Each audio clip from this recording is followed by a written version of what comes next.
Pessoal, beleza? Hoje vamos fazer aqui um vídeo para eu falar um pouco a respeito das minhas primeiras impressões ao guiar o Fiat Mobi 1.0 Firefly 6 válvulas na versão Drive. Sim, 6 válvulas, porque ele tem 2 válvulas por cilindro e só tem 3 cilindros. É o motor mais diferente da categoria dele.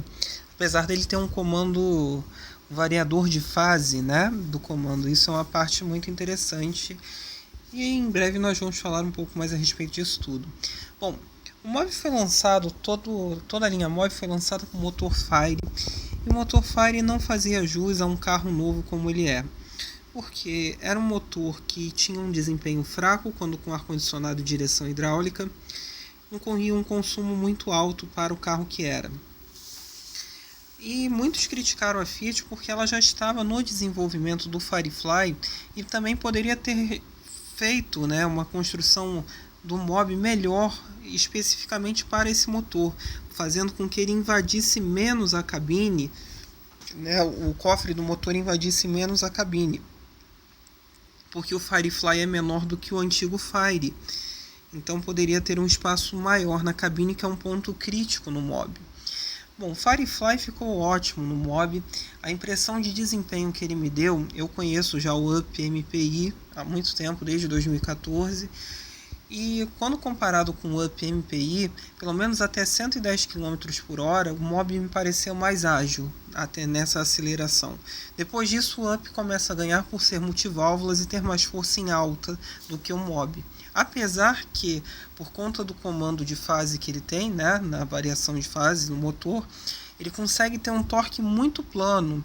E aí ele tem um trunfo muito grande, que além dele ter o variador de fase, ele tem o motor com maior torque dos motores 1.0 aspirados do país. Ele tem até 10,9 kgfm, além de 77 cavalos, que não é uma potência grandes coisas, mas o torque dele é muito bom e é constante, ele é muito linear, é muito suave, então é muito gostoso de dirigir.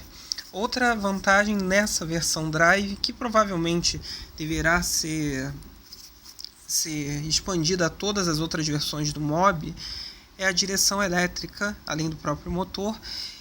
A direção elétrica é muito boa porque você tem ela muito leve na cidade, ainda tem a opção de você apertar o botão City, que facilita na hora de você estacionar e tirar o carro da vaga. E ela vai ganhando peso conforme a velocidade até que ela se desindexa totalmente. E ela é muito direta, então isso é um ponto positivo do Mobi. O sistema de refrigeração funciona bem, né? Ainda mais com os 50 graus do Rio de Janeiro. E outra característica que me impressionou muito no Mobi, aí foi por conta dessa modificação no motor realmente, é o consumo. Ele é muito econômico. Eu consegui fazer médias de 15,1 km por litro de gasolina no ciclo urbano e no ciclo de estrada cheguei a 19,2 km por litro de gasolina. Isso é muito econômico quando comparado com o Fire. E vocês podem comparar sim com o Fire anterior.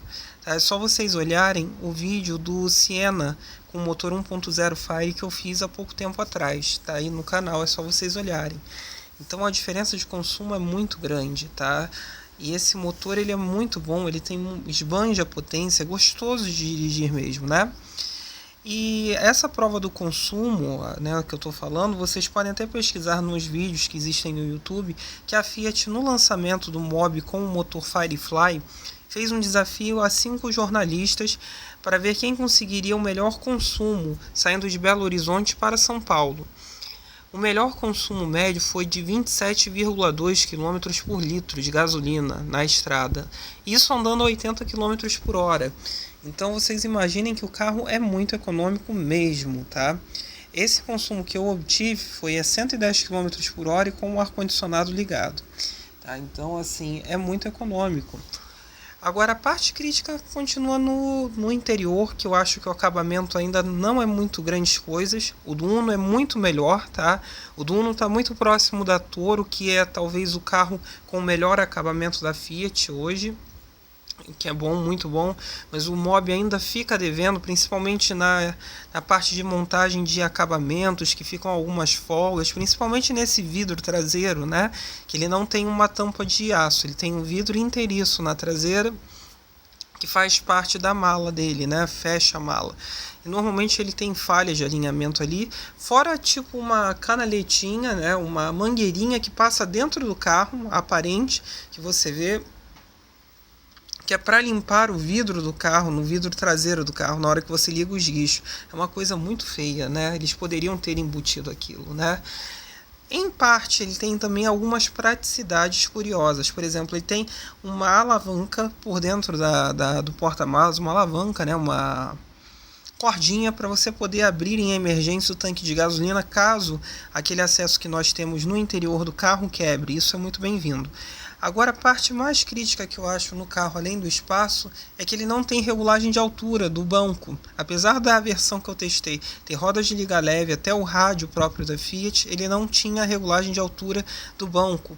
E o banco é excessivamente elevado. Eu andei com a minha cabeça arrastando no teto do carro, e isso é uma situação muito ruim. O volante tem até uma altura boa, tá? Você tem uma regulagem boa, mas você, apesar de não ter regulagem de profundidade, que seria bem-vinda, mas a regulagem do banco faz muita falta, tá? Fora que uma pessoa do meu tamanho, de 1,93 m, ninguém senta atrás. Mas até mesmo uma pessoa de 1,80 m não vai conseguir sentar atrás de outra de 1,80 m, porque é muito pequeno mesmo por dentro. E isso por conta dos fatores que eu disse no início do vídeo, né? Por conta do formato que a Fiat preferiu construir o carro ainda com motor de 4 cilindros, e o motor invadia mais a cabine do que esse Firefly invade. Mas aí precisaria de uma nova engenharia no carro e eles não iam fazer isso, infelizmente. Então é isso, pessoal. Curtam, compartilhem, discutam aí embaixo. E vocês comprariam um Fiat Mobi Firefly? Eu ficaria com um 1.0 Firefly, que está o mesmo preço desse Mobi, trazendo os mesmos opcionais e a mesma plataforma, né? Ou seja, não muda nada, mas tem muito mais espaço interno e uma posição de dirigir um pouco melhor do que o Mobi. É isso. Curtam, compartilhem e discutam aí embaixo.